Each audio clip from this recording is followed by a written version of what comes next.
infection control is a very big part of your life in healthcare.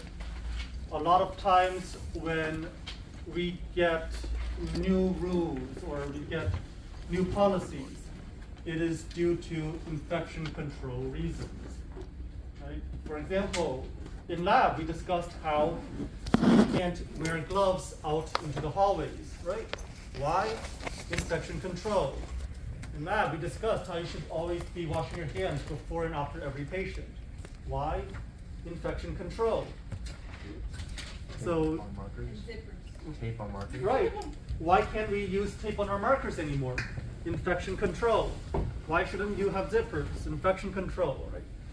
Infection control is a very big priority in hospitals, right? Because the last thing you want is for a patient to come in with an infection, and then you take that infection and you spread it to other healthy patients in the hospital, right? You would not want that. You don't want to be spreading diseases inside the hospital. The hospital should be a safe and clean environment. So, 12-year-old Hannah playing outside, right? Yeah, I believe that. Infectious diseases, infectious organisms, they are everywhere. Whether it's from kids playing outside, right? Whether it's from your bathroom or your kitchen, whether it's from the exam room, whether it's from surgical tools, right? Infectious or organisms are everywhere. So we do need to know what they are and how to handle them. So in the 20th century, okay, which means in the 1900s, the major causes of death in the US were microbial infectious diseases. Okay. So what do we mean by microbial infectious diseases? Well, first we need to know what a microbe is, right, for microbial. Microbes are really small organisms, right? That's where, right, the word microbe, meaning small. And so microbes, these are not necessarily bad organisms. Right? Microbes are essential to life because they help to recycle organic and inorganic materials. But some of them are able to produce or to spread disease, and that can make them dangerous as well. So not all of them are dangerous, but some of them are. Okay. A single cell organism, right? So microbes, single cell organisms, really, really, really small. They're so small that you could fit millions of them into the eye of a needle. And so if any of you have done sewing, or if you're just familiar with needles, right? I have a needle very, very small. Right? You can fit millions of cells into that area.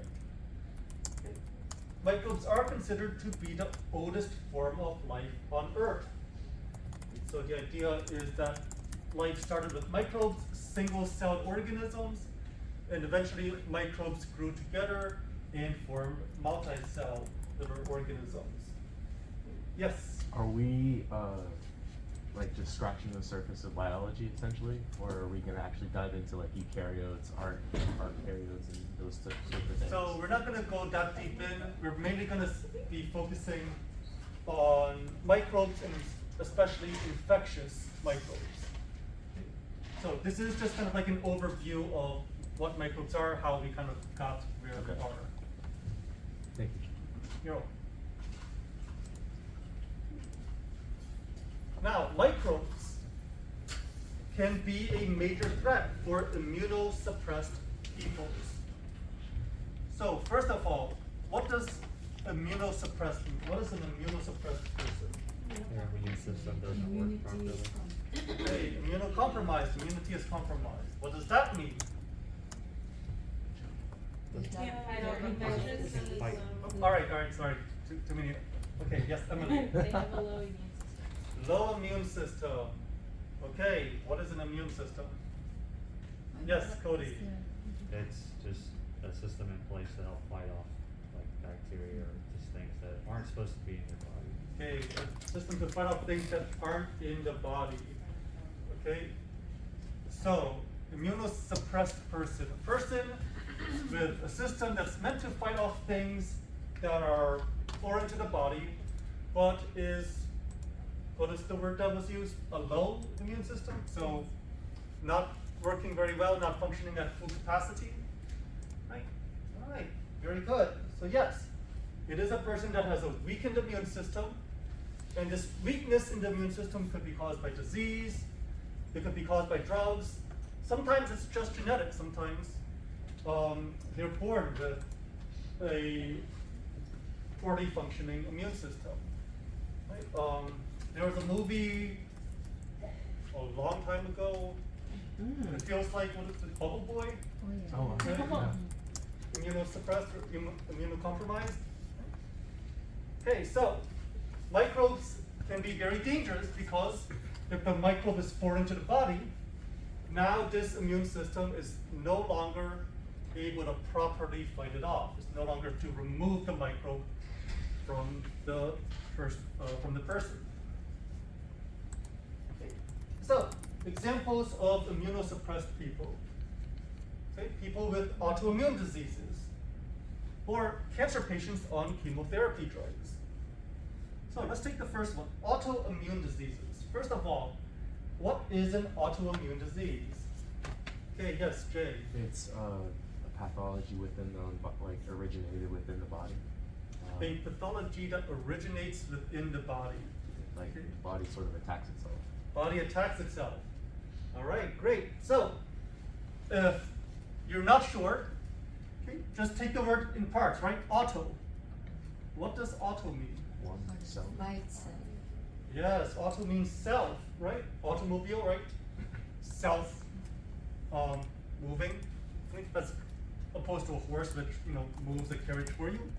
Automobile, right? So auto, self, right? Autonomous, right? Being able to do stuff by yourself. Autoimmune, your immune system attacks the self. It attacks the own body. Okay, so there are autoimmune diseases where the body's immune system becomes too active and it begins attacking the body's own cells, the body's own organs, the body's own structures. So why would this cause a patient to become immunosuppressed? Because the white blood cells are too busy fighting each other to fight like foreign. Okay, so white blood cells are too busy fighting other things to effectively fight disease. Okay, what other reason might this cause immunosuppression? Yes, Jay? Adjacent to what I believe Reagan said was that the body is like expending too much energy focusing on that other stuff, that it can't really take in other tasks. Okay, too much energy fighting itself, can't do other tasks. All right. Any other reason you can think of that autoimmune diseases would cause immunosuppression? Which is COVID. Because COVID. Okay, well, let me ask you, so, Person's general. if you were, or sorry, go ahead, Shaheen. because I think they kill the white blood cells and the fighters of the body, so then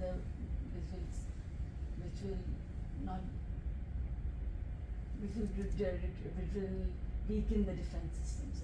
All right, so keep that thought in mind. Let's say that you were a person with an autoimmune disease. Let's say that your own white blood cells were attacking your body. Okay. What would you do in your situation if you had an autoimmune disease? Would you just sit there and take it? No. No, what would you do? Fight it and try to kill the Medicine? All right, so yes, you'd go to the doctor and you'd see if there's a medicine to help stop those white blood cells from trying to kill you, right? So, what kind of medicines would do this? Immunosuppressant medication. So, if you do have an autoimmune disease, what happens is you will get medication, and the medication tries to tamp down your immune response, right? Okay, the white blood cells are going out of control. We need to stop the white blood cells. So we're going to stop the white blood cells so that they can't attack the body, right? We're going to reduce their numbers. We're going to keep them from functioning. So yes, now that you've done that, you've been able to control the autoimmune disease. Now the white blood cells are no longer attacking the body. But this kind of goes back to Shaheen's previous point. By doing so, right, by reducing the number of white blood cells, by keeping them from functioning, not only can they not attack the body, they can't attack microbes, right, foreign invaders as well. So, whether autoimmune disease is left alone, right, and the white blood cells rampage around and they're too busy fighting the body to fight all other diseases, or you give medication and now the white blood cells aren't doing anything and they can't fight off diseases, right? Autoimmune diseases end up causing immunosuppression. Does that make sense? Right, so it's kind of a stuck between a rock and a hard place, isn't it? It's not a good place to be in. All right, great. What about the second point? Cancer patients on chemotherapy drugs. Yes, Cody. I think chemotherapy is really used, so you said to just pretty much eliminate the cancer or try to eliminate all of it. So it's eliminating cells in the body, which if you're eliminating cells, there's going to be fewer, so they're not going to be fighting back as often or as much. All right, great. So yes, chemotherapy drugs, radiation therapy, a lot of it, right, is meant to kill cancer cells. But cancer cells are still cells. And it's very hard for us to target only cancer cells. Okay? It's not like they're carrying around a flag and it's like, all right, that's cancer, that's normal. The drugs are only going to attack the cancer and they're going to completely leave alone the normal ones, right? There's going to be friendly fire, there's going to be damage to the body as well from chemotherapy drugs. And so that would affect the immune system, and once again cause the body to become immunosuppressed. So a weakened immune system.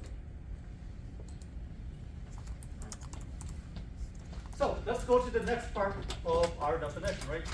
We have microbial infections. So what is an infection? Well, it's the establishment and growth of a microorganism on or inside of a host. Okay, so the infection could be growing on the surface, or the infection could be growing on the inside. Are infections necessarily bad? No? Infections aren't always bad? No. Okay. There's good infections? Meaning that if they're not so major, then they keep your immune system a little bit in shape. Okay. Jay? I guess it really depends on the situation, but the connotation of the definition makes it seem like it's a parasitic relationship, A parasitic relationship, okay? as opposed to something symbiotic. As opposed to symbiotic. So if we just take this definition at face value, right? If we don't bring in any of the connotations or any of the baggage that normally comes with the word infection, right? Infection just says that, okay, there's establishment and growth of some microorganism or some microbe on or in the host. Right? So if your body has a microbiome, right? If there's beneficial bacteria living inside you, like inside your digestive system, that is technically an infection, isn't it? Right. But it is a good infection, right? They're not harming you, they're not causing bad stuff to happen. Instead, they're helping you out. They're helping to break down things that you might not normally be able to break down. Okay. So infection by itself is not necessarily a bad thing, even though normally in like common conversation, when we say infection, we normally mean something bad. Right? So infection by itself does not have that negative connotation based on its definition. Yes? So what is the example you gave of an infection that was not harmful to the body? So for example, you have bacteria living in your gut, living in your digestive system. And that bacteria is good.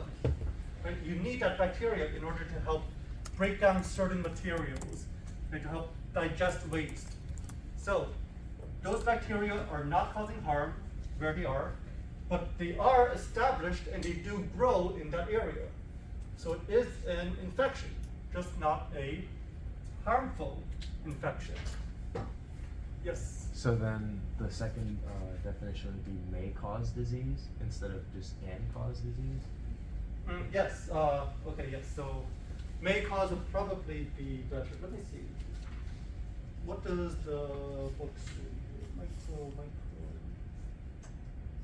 I'm just worried like if it was a test question or whatever. Right.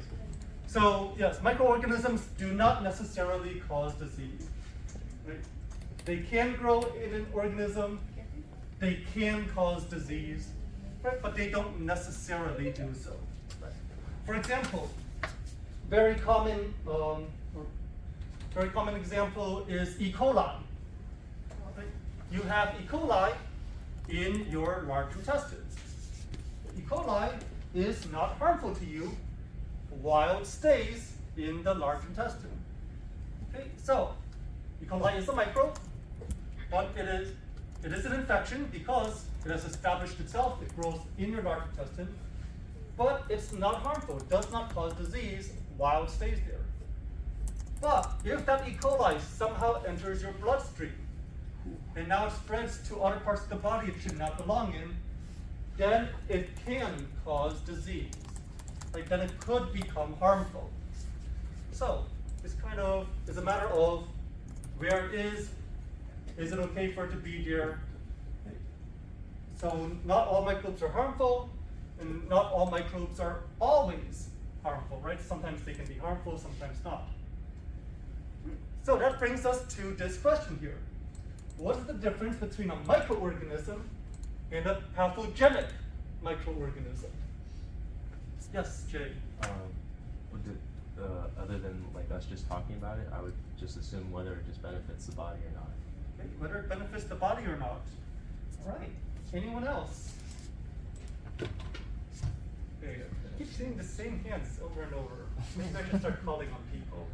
All right. Let's see. Lynn, what do you think?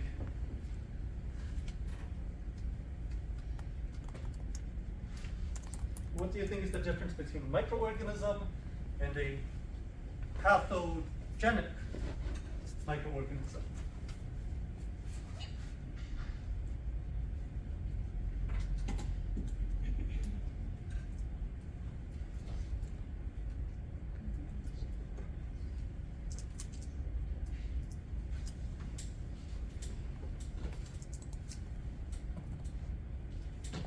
Any guesses?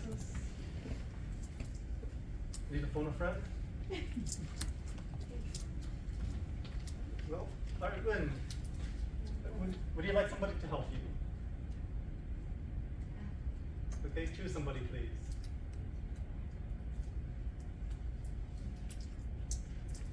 Who? Mansi, okay, Mansi. What do you think? I'm just guessing here. So, I feel like microorganism is probably something a little bit more like natural, but pathogenic, like they have like a disease. So it's like microorganism because of like an illness or a disease going on. Okay. This is like pathogenic. All right, so you Isn't think pathology- pathogenic microorganisms are connected to disease? Study disease. Yeah. Microorganisms that cause disease. Microorganisms that cause disease. And Okay, so the difference between these two words, right, microorganism and pathogenic microorganism, is just this pathogenic part, right? Yes, sir. That's the only difference between these two. So of course, now the question is, what does pathogenic mean? If we break this down into its parts again, right? Patho and genic. Patho, like pathology. What is patho? Disease. Disease, great. Genic, like genesis.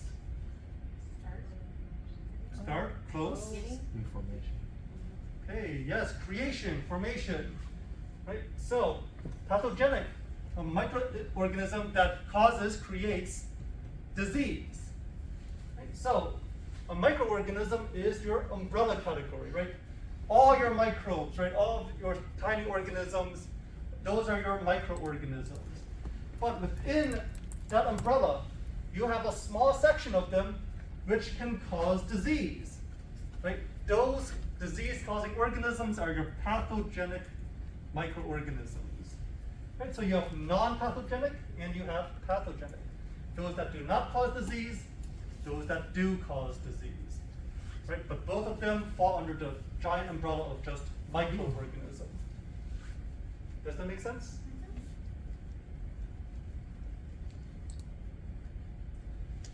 Right. So once again, microorganism, very small, right? Microscopic, micro. And then pathogenic microorganism is a microorganism, right? A very small organism that can result in injury to the host, right? That can cause disease. So microorganism versus pathogenic microorganism. So in this chapter, our main concern is just going to be with the pathogenic microorganisms. What sort of things can cause disease? Okay. What sort of things can cause disease? Okay. So in what ways can pathogens cause infectious diseases? Well, there are many, right? For example, if you have a microorganism that just keeps growing and growing and growing, right? As it grows, it needs resources. As it grows, it needs space. So as it grows, it causes destruction, it causes obstruction, right? It creates waste. Right? So all of this can be damaging to the host, to whatever it is growing on or in. Okay? So increase in numbers, right? They grow so much that they block things up. Right? They can destroy tissue. Right?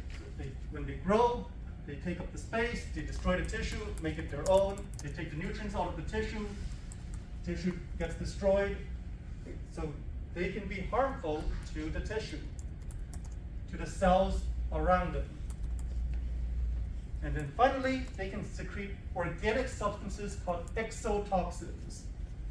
Okay, once again, if we take a look at this word and we try and break it down, okay, toxins, what is toxins? Poisons. Right, toxin is like a poison, correct? What about exo? Outside. But yes, outside. Good, right? Kind of like how insects have exoskeletons, right? Skeletons on the outside. Okay, exotoxin would be toxins, poisons, poisonous chemicals that are secreted outside, exotoxins. And so those toxins can be harmful to the cells around the microorganism. They can be harmful to the host. So it can cause side effects, right? For example, hypothermia, nausea, vomiting, or septic shock. So exotoxins. External. Right, so poisons that are secreted outside.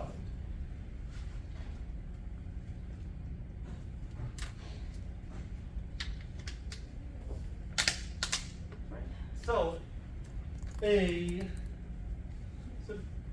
kind of hurts to think of it this way, but it makes a lot of sense, right? If you want to think about these, or you want to remember these types of harm, right? All you have to do is think about us humans. Because what do us humans do? All right, well, we grow, we multiply, right? We form families, we form colonies, we form towns, we form cities, right? And then we, for example, obstruct wildlife, right? Normally wildlife travels from point A to point B, you plop a giant city down, and now wildlife can't travel. We destroy tissue, right? So we want to build a town somewhere, we plop it down, we cut down all the forests, and now we've destroyed the environment around us. Secrete organic substances. What do? We create lots of trash. Today was trash day for me, so I just threw it out into the bin. Where does that trash go? It goes out into landfills, it goes out into the oceans, and so it poisons the environment. Right? So it kind of hurts to think about it, but we act a lot like microbes. Right? A lot like these pathogenic organisms. Right? So that's one way you can try and remember these 3 points. All right, so what are the 4 basic infectious agents? what sort of microbes or microorganisms cause infections? So, let's see, any ideas? Okay, Monty, give me one, please. Bacteria, yes, very famous one. Lynn? Virus, yes, especially with COVID, very, very important one. What else can cause infection?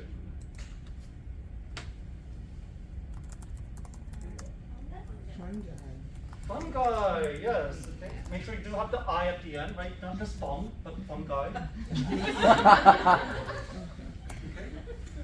And then, what do you think? What about the fourth one? I did hear this mentioned much earlier before, but there's a fourth one. What do you think it is?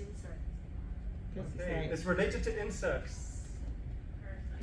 Yes, parasites, great. Parasitic organisms, which can include insects. Is that the T-virus from Resident Evil? Thank you. Thank you. Thank you. That's the first thing I thought about. I saw this, man. All right, we good people. I own all of them. Wait, I watched the show too. Oh, no. It's not the same. Stop. Sorry. So what do we have? We have bacteria, viruses, fungi, and parasites. Very good. Okay, so Yes. what is that word, protozoan? Protozoan. So protozoan is a type of organism. It is a very small organism. I believe it is single-celled, but we do have multi-celled parasites as well. Like tapeworms and whatnot. Like tapeworms, very good. Is that why sometimes they close down like the lakes and stuff? Is that amoeba or whatever? Right. Yeah. Amoeba are protozoans. Yes. Amoeba eats your brain. Yes, there are amoeba that can eat your brain. That is true. Yes, it's not pleasant. Like from experience, right? Okay. So let's start by talking about bacteria. Bacteria, the only culture some people have. Oh, that's fine. Anyone not get this joke? Yeah. Good puns, good puns. It's a good, right? I thought it was a pretty good pun as well. It took me a second. Right? So culture, right? Now, culture can be talking about like, pop culture and things like that. But culture can also be talking about how we grow bacteria, right? So culture is an environment that is beneficial for bacterial growth, right? We have cultures to grow bacteria so that we can test drugs on them, for example. Right? Like petri dishes, we have cultures inside our petri dishes. So some people don't have pop culture, but they may have culture for bacteria. Okay, so let's talk about bacteria. Okay. Bacteria are considered to be prokaryotes. All that means is that it's an organism that lacks nuclei and that lacks membrane-bound organelles. Remember, we did talk about cells and nuclei before. Basically, in a normal human cell, right, you've got the membrane, which forms the boundary of the cell. But inside the cell, you've got a smaller membrane, which forms the nucleus. And stored inside this nucleus is stuff like the DNA. Right? Well, for bacteria, they don't have this nucleus. The DNA is just floating around inside the cell, right? Inside that outside membrane. Okay? There is no nucleus to hold the DNA in a certain location. Okay, other membrane-bound organelles. For example, in a human cell, you have the mitochondria. The mitochondria, right? The powerhouse of the cell, right? The thing that produces energy for the cell. Right? Once again, mitochondria is found inside the membrane. So you will not find that inside bacteria. They do not have membrane-bound organelles. You're taking this back to ninth grade. I learned this in ninth grade. So did I. I think there's very similar terminology as well. Eukaryotes, prokaryotes. That's right. So, bacteria, when they reside inside a host, right, they form groups, they form clusters called a colony. So you have a colony of bacteria. And bacteria have specific shapes. Depending on the type of bacteria, right, what kind of bacteria it is, it will have a certain shape. So they may be cocci or spheres, right? The cocci are going to be round-looking bacteria, right? Look like balls. You have bacilli, which are rods, right? So long, stretched-out, pill-looking bacteria. And then you have spirals, which, as the name implies, they're spiral-shaped, right? Just take a pill, spin it around, and you've got a spiral. E. coli falls under which one again? E. coli is Is bacilli. bacilli? It's a rod. E. coli is rod-shaped.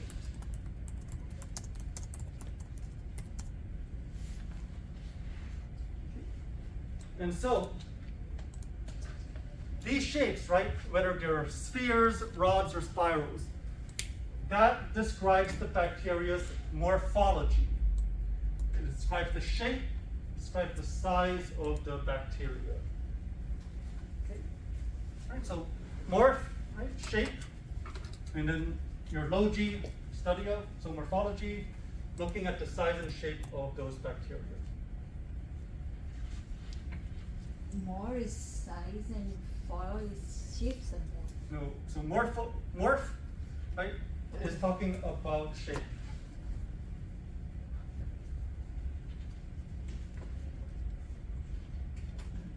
Or the structure, right? The structure of the bacteria. What does it look like physically?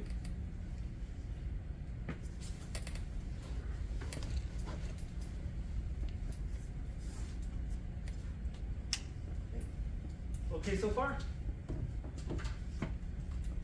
All right, great. So, bacteria are microscopic single-celled organisms. Right? So they are classified according to their morphology. Right? So they are classified according to their structure. They're also classified according to their biochemistry. Right? The chemistry inside that bacteria. They are also classified based on their genetic constitution. Bacteria do have genes, they do have DNA, and we can classify bacteria based on that DNA. So this is done through a process called gram staining. Right? You have gram-positive bacteria, you have gram-negative bacteria. Okay? So these are all ways to classify the bacteria, put them into groups. So we have ways to kind of study them, we have ways to deal with them. Right? So for example, certain medications will work on gram-positive bacteria, but not gram-negative bacteria, or vice versa.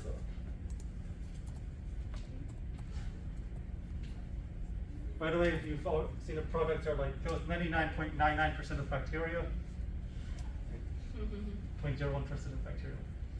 Lysol, German. Why you not on it, right? Yeah, exactly. All right. So, What do you, yes. so what do you mean by classified according to their morphology, biochemistry, and genetic constitution? So you can classify bacteria as all these bacteria have a certain shape. They're all rod-shaped. Or all these bacteria will produce certain products or a certain chemistry. They have certain chemicals inside them. Or all these bacteria share the same genes. They share the same DNA. So if we know that about the bacteria, then we can find ways to treat certain groups of bacteria.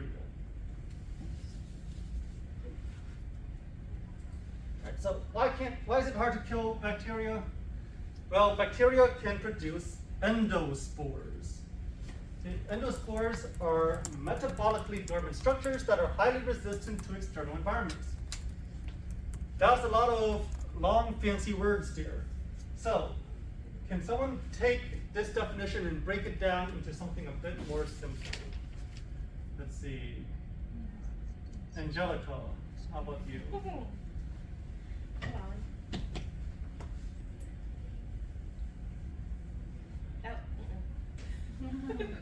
All right. We're gonna go with Jay. Like, We're playing popcorn now? Yeah. Love it. So is that okay? Alright, go ahead, Jay. Endospores, I would say that the way that they take in energy, like their digestive sort of tract or Mhm. system or whatever, is protected and otherwise safe from outside like intrusion. Okay, so their digestive system, like their bacterial digestive system, is safe to the outside. From, yeah. Or from the outside. I think we can improve that definition. Let's see, call someone else. Let's see if we can improve this. Cool. Call someone else. Who do you want to call? I'm trying to remember names. Let's do Miss Emily. Emily. Okay, Emily. So we're just going back and forth over here? I mean, So, it's pretty cool. does an endospore have like having a waterproof protection? So like heat doesn't get rid of it.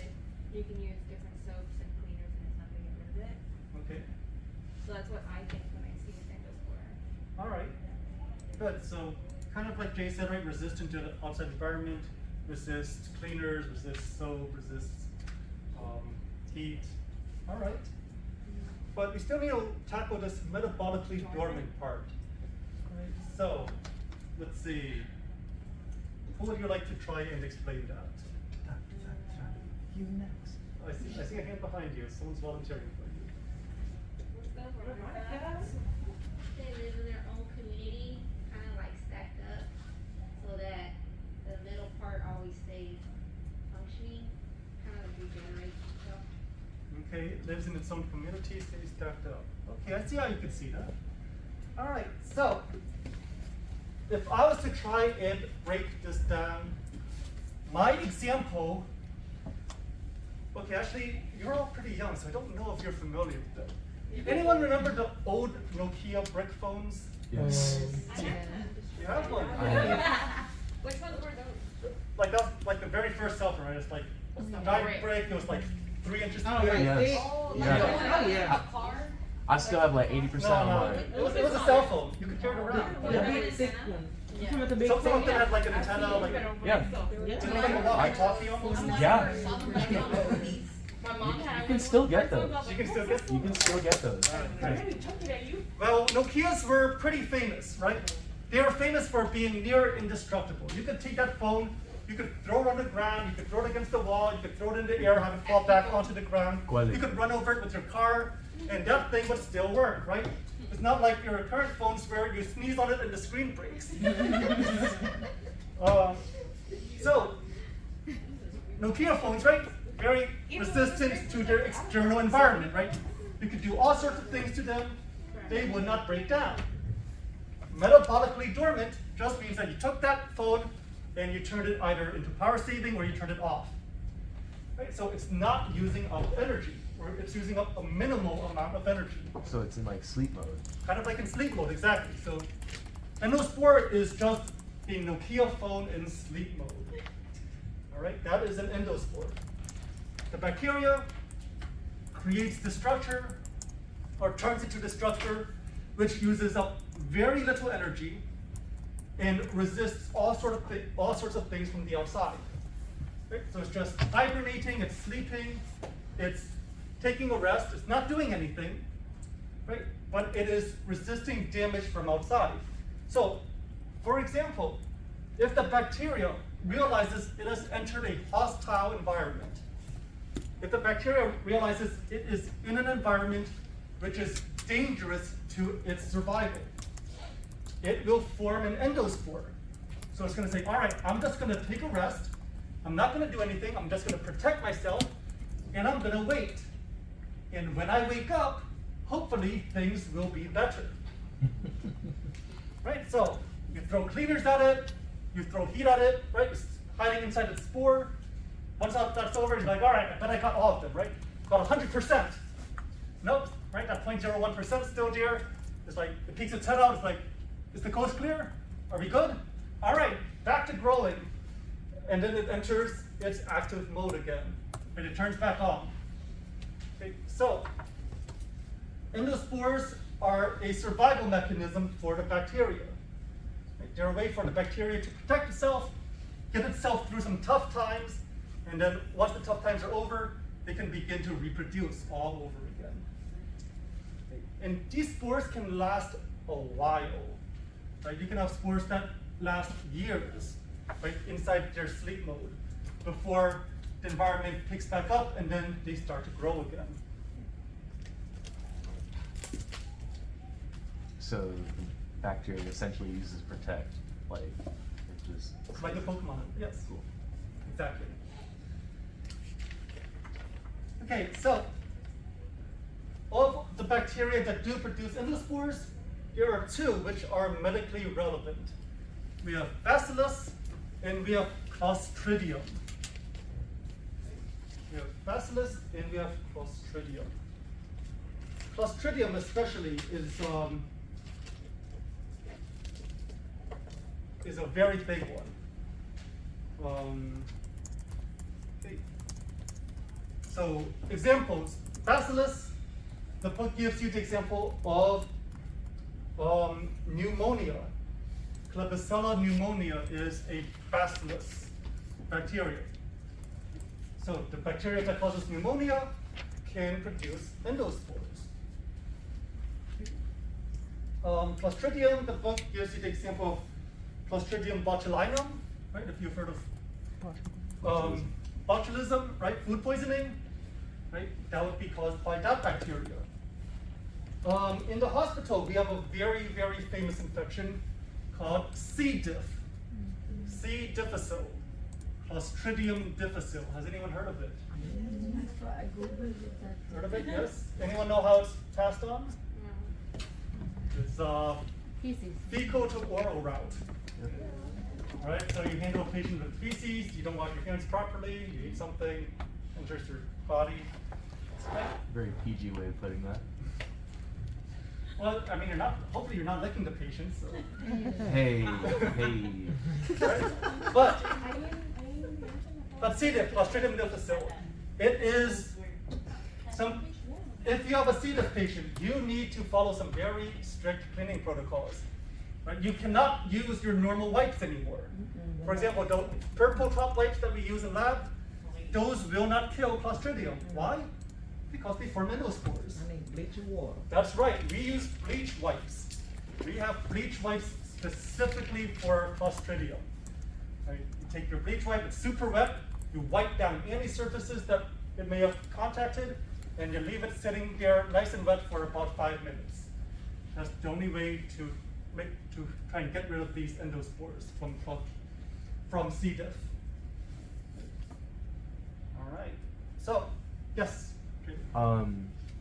So are they becoming more and more resistant to things like that? Or are they just like outright resistant to normal soaps and things of that nature? Because I know that if we use like Germ-X for everything, eventually something is going to just become better than Germ-X. You know what I'm saying? Right. Okay. So the idea is that, at least for cleaners, right?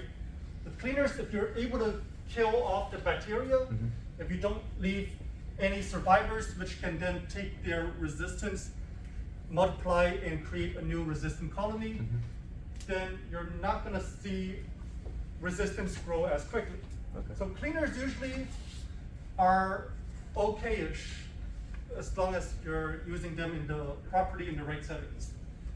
But if we are talking about drug resistance, patients are a much bigger concern as far as drug resistance goes, or resistance to removal. So I guess the term that I was looking for was resistance then. Right, so bacteria can be resistant to chemical cleaners, bacteria can also be resistant to drugs. And yes, they can build resistance to both of them if they survive the initial application. Right? Which is why it's important that when you do get prescribed antibiotics, for example, and you're taking your antibiotics, and there's 20 pills in the container, and you're on day 6, and you eat your 12th pill, and you're like, you know what, I feel fine, I don't need the rest of these pills. No, keep taking your pills, right? You want to keep taking those pills, make sure that you do kill off as many bacteria as you can. Because if you stop early, the bacteria which have survived are the bacteria that have resistance to that medication.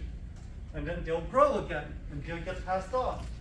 And then the next time around, someone takes those pills, more of them will survive with even stronger resistance. And eventually it builds up to a point where they can completely resist the medication altogether. Is that why, or is that what happened to Bacillus and Clostridium? Clostridium? So we have a lot of examples of this. For example, one of the biggest ones in the hospital setting that you will run into is Mrsa, MRSA. Okay, anyone familiar with that term, Mrsa? Few of you? All right, great. MRSA, methicillin-resistant Staphylococcus aureus. Staphylococcus aureus. Right, so coccus, right? So we know that it's a bacteria, it's round. Okay. Penicillin and the various penicillin derivatives are supposed to be effective against Staphylococcus aureus. But we've used so much penicillin to fight it that it's become resistant to penicillin. So then we're like, all right, we'll use an even stronger version. We'll use methicillin. But we've used methicillin so much now that it's developed resistance even against that. And at this point, we don't have too many more alternatives, right? Because if we do have a stronger drug than methicillin, we don't want to use it on every single patient, or else now we'll have that drug-resistant Staphylococcus aureus. And if we reach that point, then we have no way to fight that bacteria. Right? So, yes, drug-resistant bacteria are a very big deal in the hospital environment. Hospitals are always on the lookout for ways to prevent these infections, keep them from spreading, and find ways to treat them without resorting to even stronger drugs. Okay, it's a very tough battle. So that's similar to when a virus mutates in self-preservation. Yes. Excuse me, sir. Yes. So they become resistant to which MRSAs or bacteria that have become resistant to penicillin type drugs. Yes, penicillin was thought to be like a miracle drug because it worked so well, but now we've reached the point where so many bacteria can resist it. Right, so, like we discussed earlier, some bacterial infections we do see in medical settings. Strep throat, right? That's a bacterial infection. Bacterial pneumonia, okay? Food poisoning caused by botulinum. So these are all bacteria-based pathologies.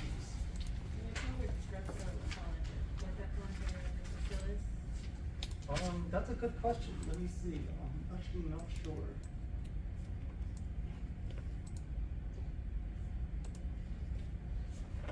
What was The your book question? does not say either. I would have to look that up. I'm not sure what kind of bacteria would cause strep throat. Whether it's cocci, bacilli, or spiral. Isn't strep throat just streptococcus or something like that? Actually, it is here in your book. Sorry, it's streptococcal pharyngitis. So yes, it is a coccal bacteria, spherical bacteria.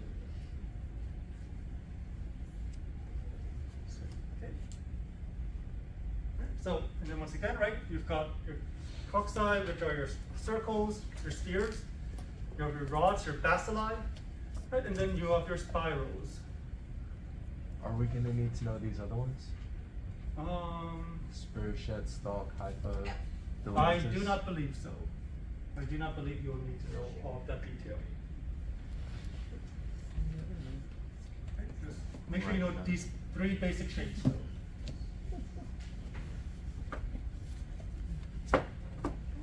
And example of gram staining the bacteria. Bacteria are going to be these ones highlighted in purple. If you take a look at the shape of these bacteria, right, if you can try and pinpoint an individual one, right, they look kind of, right, you can see that they're kind of rod shaped, right? Not very long, but they are rod shaped. The bacilli. Okay. Yeah. Bless you. Sorry, I should have warned you ahead of time. Appreciate it. I forgot that was coming up. It's like a jump scare for me as well. Surprise! Yeah, so, yes, there are bacteria in the water in Galveston and Bolivar Beach areas. Right? So, flesh-eating bacteria, yes. Have you seen this in the news before? Mm-hmm. Yes. My friend had some 2 years ago. Oh, really? Yeah. Yes. Yeah. What happened to him? Do not go to the beach with without water shoes. The seashells will mess you up. Yeah. So, What happened to him? yes, so, The bottom of his foot got cut open, and we had to take him to the ER. Like He it ended up was. keeping all his. Did he keep his foot? No, they kept his foot, but So, like it was turning this green is- and shit like within this days. is something that you may see at the hospital. Right? Gangrenous. It does come by every once in a while. This does come by every once in a while because yes, it's not super common, but it's also not uncommon, right? This does happen. Yeah, especially using bacteria. Have you ever done x-rays on someone with it? I do not believe so. I do not believe so. Are there special cleaning parameters for this sort of thing? As far as cleaning the room, Is it just same as everything else, or is Or it like going to be that treated light. more like a resistant sort of thing? so for this, I believe you can use your standard procedures, Okay. standard protocols. And then first, to finish this section off, right, if bacteria can have bacteria on it, does that make it clean? No? Good question, right? But, just because bacteria can't have bacteria on it, or just because bacteria can't be infected by bacteria, doesn't mean that bacteria is immune to this whole concept of infection control as well, because bacteria can be infected. Right? Bacteria can have infections as well. And they can have infections from our next topic, which is viruses. There we go. All right, let's see, let's take a short break first. So it's 11:10, so if you need to stretch, use the restroom. Oh, it's 11:11. It's 11:11. Make a wish. All right, so let's take a short break. Please come back at 11:20 and we'll try and finish off the virus.